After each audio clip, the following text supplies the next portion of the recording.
কোটা আন্দোলনকারীদের সাথে ছাত্রলীগের সংঘর্ষে চট্টগ্রামে এক পথচারী সহ ৩ জন মারা গেছে। তাদের একজন চট্টগ্রাম কলেজ ছাত্রদলের যুগ্ম আহ্বায়ক ওয়াসিম, অপর একজন পথচারী ফারুক ছিলেন একটি ফার্নিচার দোকানের কর্মচারী। এছাড়া রংপুরে পুলিশ ছাত্রলীগ ও আন্দোলনকারীদের ত্রিমুখী সংঘর্ষে মারা গেছে বেগম রোকেয়া বিশ্ববিদ্যালয়ের এক শিক্ষার্থী। সহকর্মীদের তথ্য ও ছবিতে প্রতিবেদন।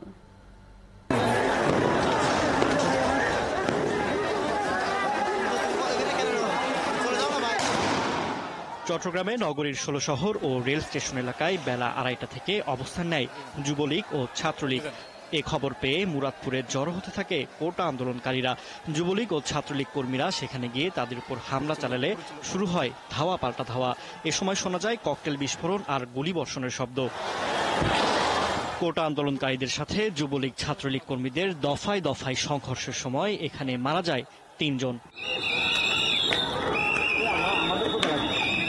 রংপুরে মিছিল নিয়ে বিভিন্ন শিক্ষা প্রতিষ্ঠানের শিক্ষার্থীরা বেগম রোকেয়া বিশ্ববিদ্যালয়ে ঢুকতে গেলে তাদের বাধা দেয় পুলিশ।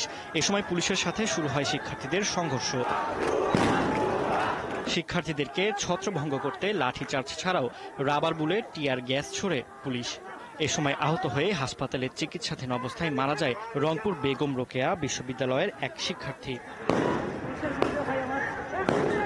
রাজশাহী বিশ্ববিদ্যালয়ের বঙ্গবন্ধু হলে বেশ কয়েকটি মোটর সাইকেলে আগুন ধরিয়ে দেয় বৈষম্য বিরোধী ছাত্র আন্দোলনকারীরা। এছাড়া মাদার বক্স হলে এক ছাত্রলীগ নেতার কক্ষে ঢুকে ভাঙচুর করে এবং আগুন ধরিয়ে দেয়।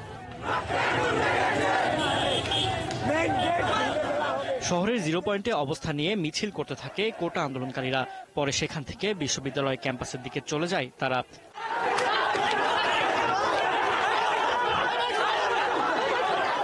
এদিকে বরিশালের বিএম কলেজে বৈষম্য বিরোধী ছাত্র আন্দোলনের কর্মীদের সাথে ছাত্রলীগ কর্মীদের দফায় দফায় সংঘর্ষ এবং ধাওয়া পাল্টা ধাওয়া হয়েছে।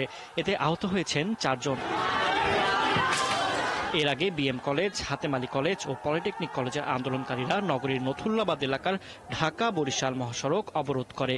এ সময় দাবি আদায়ে আরো কঠিন কর্মসূচি দেওয়ার কথা জানায় তারা। এর বিরুদ্ধে ব্যবস্থা নেবে মাননীয় প্রধানমন্ত্রী। যতক্ষণ না পর্যন্ত ব্যবস্থা না নিবে এবং আমাদের একতবা দাবি না মানবে ততক্ষণ পর্যন্ত আমাদের আন্দোলন সংগ্রাম চলবে। এছাড়া ঠাকুরগাঁয়ে আন্দোলনকারী শিক্ষার্থীদের সাথে ছাত্রলীগ ও পুলিশের দফায় দফায় সংঘর্ষ হয়েছে। পরিস্থিতি নিয়ন্ত্রণে আনতে এখানে টিয়ার শেল নিক্ষেপ করে পুলিশ। এতে আন্দোলনকারী শিক্ষার্থী, সাবেক ছাত্রলীগের নেতাকর্মী, সাংবাদিক, পুলিশ সহ আহত হয়েছেন অন্তত অর্ধশত জন। ফারদিন নীরব, ৭১।